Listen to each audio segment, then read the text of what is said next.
How can you have performance conversations without the ick?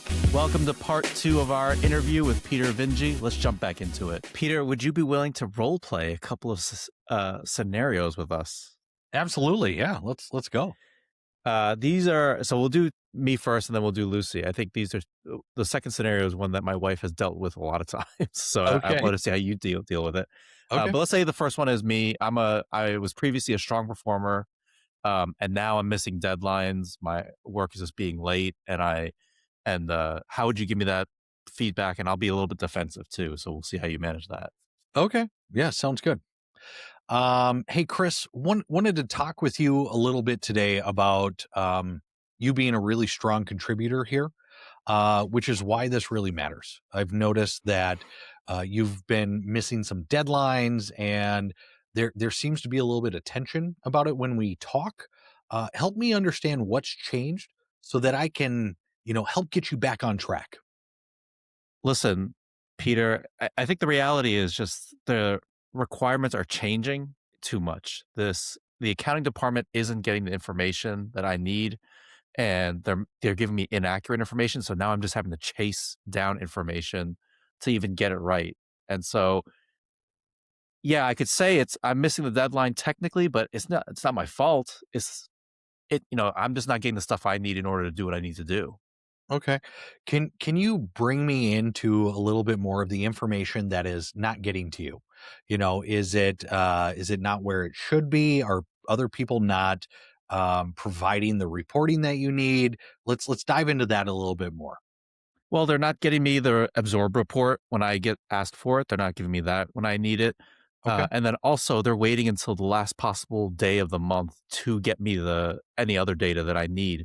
Meaning that now instead of having, multiple weeks to synthesize this information and get it together, I have a day to fix this. And so, Yeah. and I've sent multiple emails, but I don't know what to tell you. Those idiots just can't figure it out. I'm like, to send me this email, to give me this information. I'm sorry you're going through that. That's really frustrating. Have you brought your supervisor into this? Because it sounds like the other department is not doing what they're supposed to do in the timely fashion, right? I mean, we all know, like I've told my manager, and she's talked to their manager. Okay. Like we've all talked about this. Like everybody knows that this is happening. Okay. So I don't know why I'm being singled out here. Well, how about this? Looking back at the notes that we have here, it looks like this information was actually given to you in a timely manner. And so we just need to dive into the facts. And so I'll probably end that role play right there because it'll get very back and forth, right? They said this, I said that. That's when you take the emotion out of it and you go back to facts. Now, if what you're saying, you didn't get that report back or report delivered on time, they didn't follow the SOP that was in place, that's something to know about, right? So that I'm not having that conversation with my employee. I'm having that conversation with that other manager to make sure everything's in time. So it comes back to get rid of the emotion. I understand that you're frustrated, but let's make sure that you are not getting that, or maybe they've given that information to you in a different context. That's normally what happens, is that we used to have a process of email, and now it's email. Oh, I can go get that from my ERP.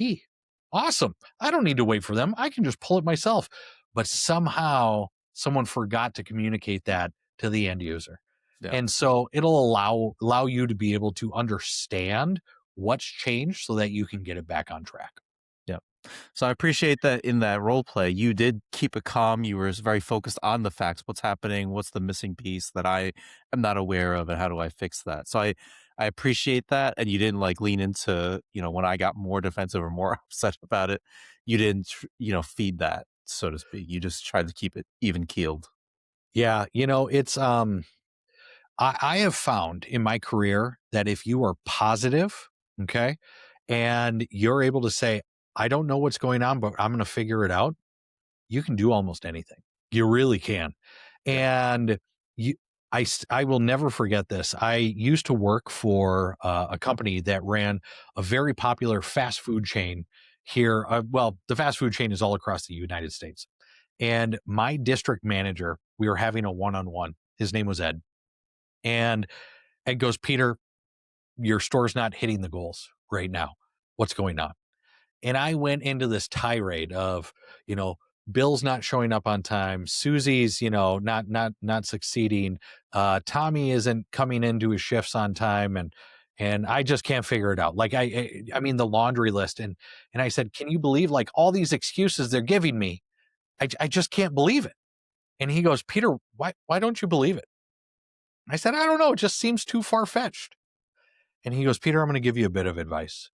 Whatever excuse your employee gives you, believe it. Hmm. Just believe it. He goes, I don't care if they say the dog ate the homework and then threw it up and ate it again so they can't piece it back together. He goes, just believe it. And he goes, when you do that and you believe with this undying blind trust,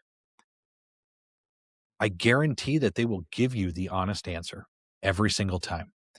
And it sounded so far-fetched to me, and so I would probably say I was a little more cynical in my Mhm. younger years. And I was like, all right, you know what? I'm about ready to pull my hair out. Ed's going to help me out. All right, I'm going to trust Ed. We turned it around. Mm. That everything that they told me, I don't have daycare, or I locked my keys in the car again for the fourth time this week. It didn't matter. What we focused on was how do we resolve the problem, not what Yeah. kind of excuse we got. Yeah. Nice. And that allowed us to really be able to overcome anything that was thrown at us as a team because we believed each other and we knew Mm. what the expectations were. And we were able to grow from that point. So, Yeah. Yeah, I love that call out that it almost doesn't matter. Like even if it did happen, like that doesn't solve the problem. no. So lead with positivity. All right. Yeah. So, a monkey wrench got thrown into it. Whatever. Let's fix it. Let's figure it Yeah. out. How Love can that. I help you? How can you help me? How do we encourage and support each other regardless of what's going on? Yep. And it gets us back on track. Mm. I love that. So hopefully my as my wife listens to this episode, hopefully she heard about that. I was playing one of her employees, and now I'm going to give Yeah. you another one of her employees that Yeah. she Sounds had. great. Sounds great. Hopefully they don't listen to the episode. Yeah. But let's imagine you're managing Lucie, Yeah. and she's older, let's say near Okay. retirement. She has a lot of medical issues, refuses to seek medical accommodation for those issues, and now Got it. now she's having trouble just even basically logging on. She keeps asking you for how does she do her timesheet? How does she log onto her computer? Yeah. You spend multiple hours a day just fixing her tech issues, and she has difficulty just following basic tasks. Um, and again, you know that she's had this medical issue because she's told you she trusts you, but she Yeah. won't go to HR about it. Sure. So let's go into how you would handle the conversation with her. Sure. No problem. I would just pull Susie in. And I've actually had to have one of these. I had someone come back into the workforce after being gone for about 8 years. And this individual, I said, all right, I need you to log into Windows and I need you to put in your username and then the password. And here they are. And that person sort of looked at me with this blank stare. And I said, you just need to grab the mouse and click on the window with the name. And they still looked at me like, what's a mouse? And I realized that, so, all right, so we're going to go from here, Lucie. This is good. A flashback here for me. I still remember talking with this individual, and it was day one. They've been with the company for 4 hours, and I just said, I need to have a conversation with you about expectations and outcomes in this role. Okay, I really hold everybody to the same standard, and my responsibility is to make sure that you have clarity and the support to meet it.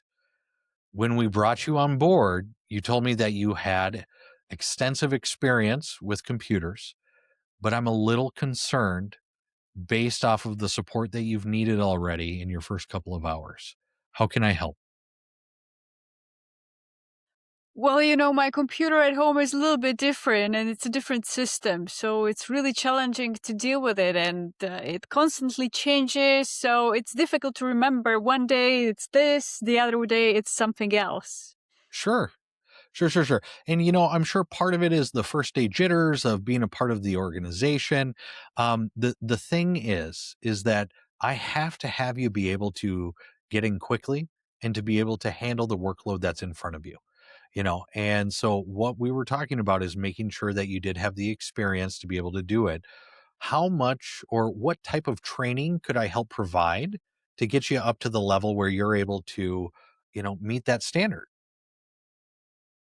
Um, I guess you could know better what kind of training is available for me. Lucy, It might take a Lucy, little time. yeah, it might take a little bit of time, but when we're talking about some of the basic items of opening up programs and saving files, I just want to make sure that we're talking about the same thing. And again, this comes back to being transparent and honest with me.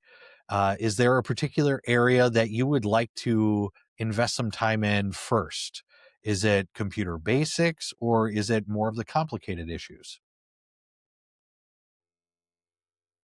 So it's a lot to learn. I'm still new here, so it Yep. is a I little told, overwhelming, to be gotcha. honest. I'm with you. I've been here for over 10 years and I still get overwhelmed some days. So don't feel bad. Let's put a plan together so that we can ensure that you get the training that's needed so that you are comfortable and that you're able to achieve the goals on a daily basis. How does that sound?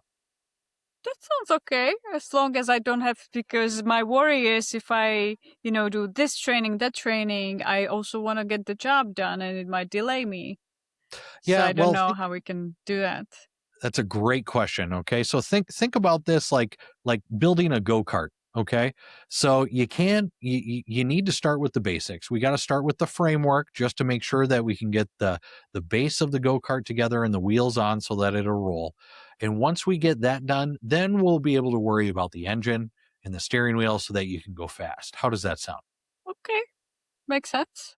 All right. Awesome. Thank you. Appreciate the time. Thank Uh, you.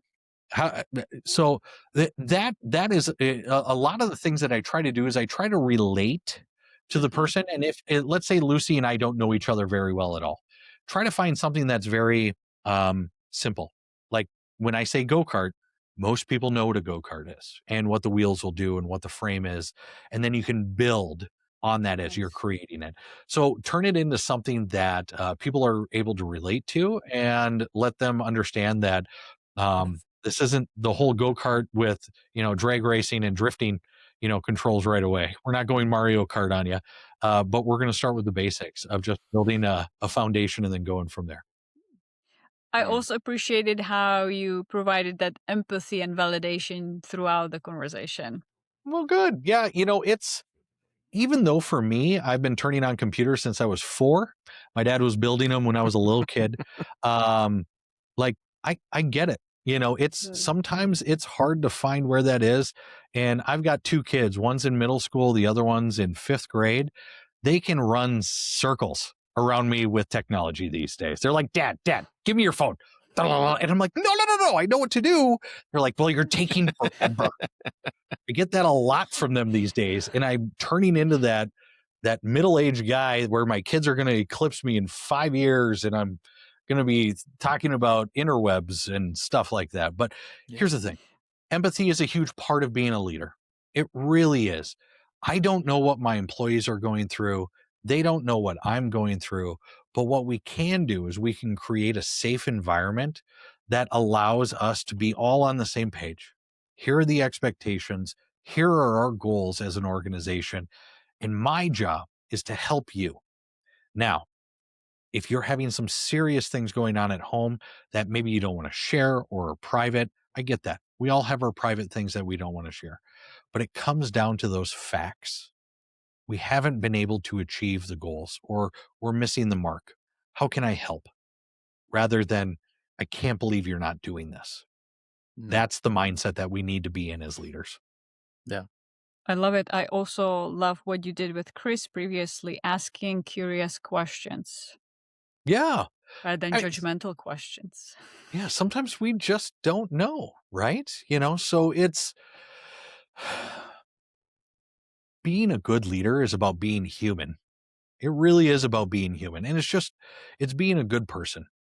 And it's about I understand that we as leaders are under a lot of stress. There's metrics and there's P&Ls and, there's meetings galore and how do I, split my time and this person's taking all of my time and I just can't get things done, right? I mean, you name it, we've all been there. And I think that the difference between an okay leader and a great leader is one that focuses on empathy and empowering their team to do the best that they can. I love that. What would be an advice to a leader that their strength is focusing on getting things done, on performance, on driving Sure. the performance, on the goals, but maybe their strength is not having the empathy or validating? Sure. How could they learn that skill of validating and empathizing? Man, that's a great question. I think a lot of it's almost a tricky one, Lucy. I'm not going to lie, because I think we're all envisioning that one manager we had at one point that they just didn't get it right. I, I would say that I used to joke about treating some employees with Mickey Mouse gloves, big padded, cloud puffy gloves. I think that a lot of it comes down to that empathy with teams, is being able to provide them with a gentle touch, but at the same time being firm. And so when people don't meet their employees with empathy, it's very logical and usually you're focused on, I can't believe you don't know how to do this, or what do you mean you don't know that these are the expectations? What we need to do is take a step back and we need to sort of reassess the situation. Am I heightened right now as a leader because I have a lot of pressure on me? Sometimes yes, sometimes no. But to really help people build empathy, it's taking yourself out of that emotional situation that you're in and looking at it from the employee's point of view. In many cases, we just need to be calm, clear, with no emotion. We just need to lead our team. And what we need to do is to be able to just take a step back and sort of put ourselves in their shoes. And sometimes, I remember starting a job with a company as a fresh, HR rep out of college and having all these questions and a president or an owner sort of giving me a weird look like, how do you not know this? Mm. Well, they train me for a lot of things, but they don't train me for everything. Right. And I think that's one of the things that has helped me become personally a jack of all trades. I love the phrase, a jack of all trades is sometimes looked upon in a negative connotation, right? Oh, this person isn't an expert in one thing. They're just a jack of all trades. But the entire phrase, and I hope I get this right, is that they're a jack of all trades is a master of one because a master of one is a master of none. And it allows you to understand that sometimes it's better to have someone who knows a wide variety of things versus just being a specific master in one area. Mm. So to get back to your original question, building empathy with leaders is about helping them look at it from the other person's lens. And some people have a very hard time doing that, and some people do it too much. But at Mm. the same time, creating a safe environment where people can come to you with questions, concerns, or even ideas on how can we improve this. It'll allow you to be the best leader that that person has had. So that's the challenge, right? How can we be that best leader? And it's really by being calm, by being clear, and then taking the negative emotion out. I'll put it that way Mm. because it's great to have positive emotion and being focused on the good. Sounds like part of excellent leadership is first we need to lead ourselves. Well said. Very well said, Lucy. Yeah, that's the quote.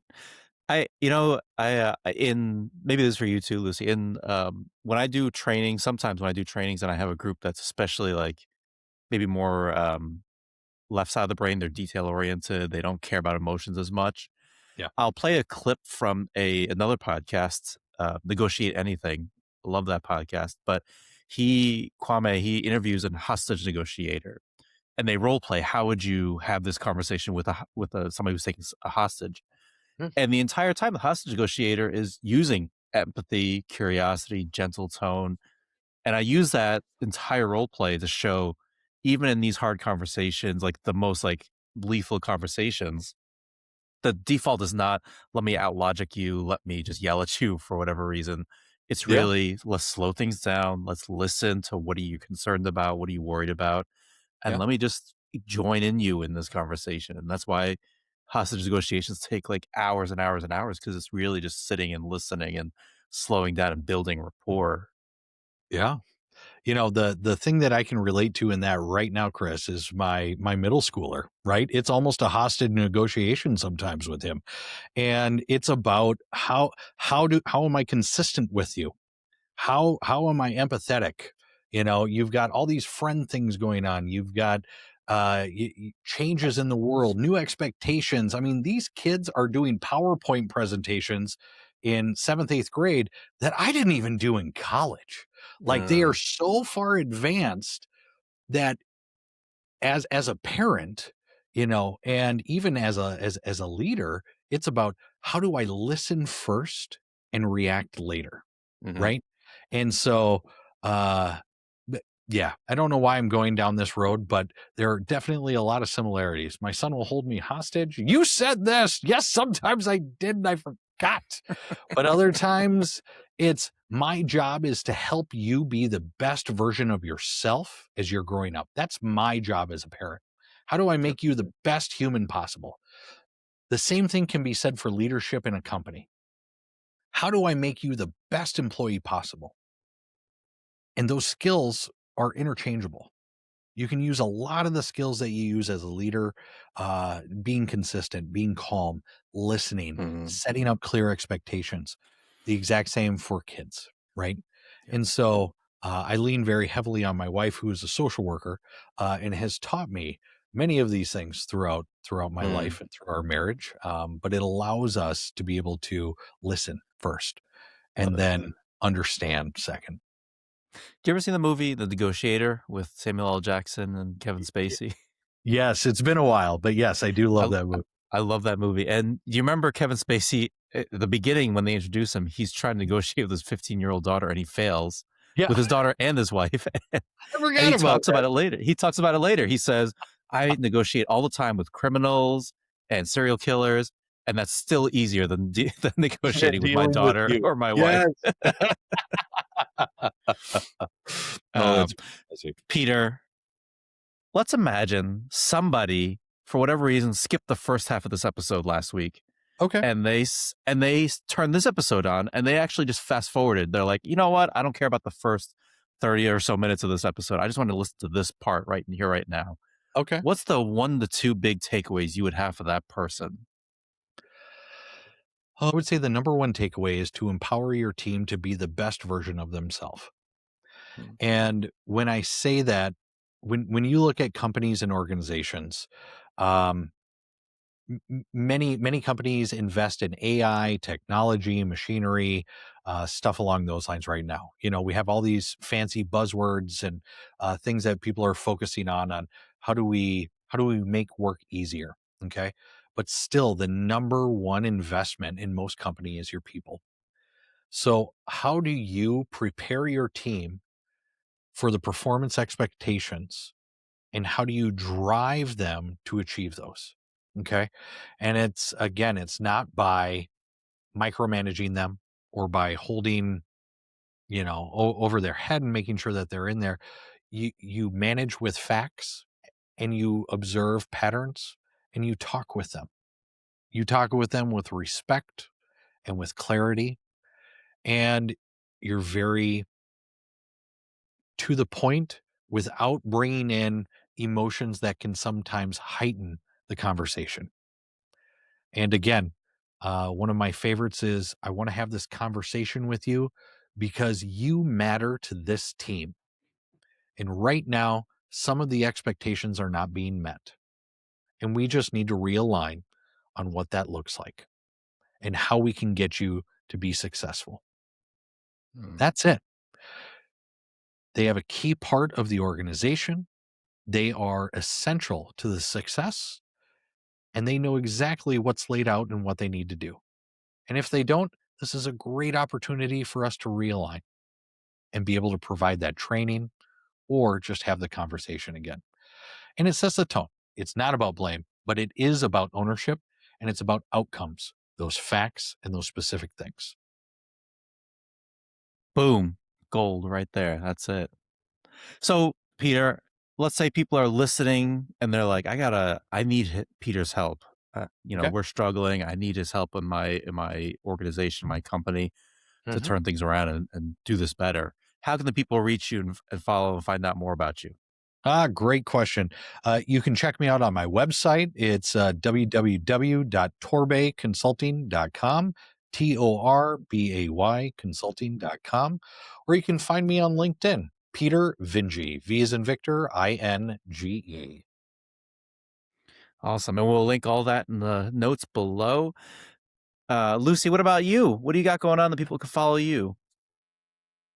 People can follow me either on LinkedIn, or you can go to my website, mindfittery.com. And if you go to /be free, you can find out a link to saboteur assessment, which is a quick assessment, takes 5 to 7 minutes to discover what are the hidden patterns of your mind that are holding you back, that might sabotage your performance or your performance conversations with your team members. What about you, Chris? What do you have going on now? Um, I mean, the only thing I have going on is just life, kids. I'll say this, I have a difficult conversations playbook. If you're interested in just Oh, structuring your next difficult conversation, you can just get that playbook. I'll link it in the show notes below, but you could also go to tinyurl.com/difficult playbook and just get that downloaded for free. It's just a 10-page. It'll help you structure your next hard conversation and deal with some of the things that may come up in hard conversations. Peter, this has been a real pleasure just learning from you and listening to you and hearing your thoughts and even doing the role play with you. We really appreciate you being on this podcast. Oh, thank you. Thank you for thinking of me. And I love the conversation. I love being able to help people out. And I love how you guys are giving them actionable insights and things that they can take and put in their job tomorrow. So thank you very much for giving me the opportunity. Yeah. thank you, Although you're the Peter. one that gave it all, not us. Yeah. So we didn't give them anything. Yeah. Yeah, but you made it happen. You made it happen and you guys had great questions and it was very focused and I really appreciate that. I think that this is something that a lot of people don't like to talk about because it's hard. Yep. And it's hard to grow sometimes, but this is such an important area where we all can at least take away one nugget, right? And be able to say, I can do that.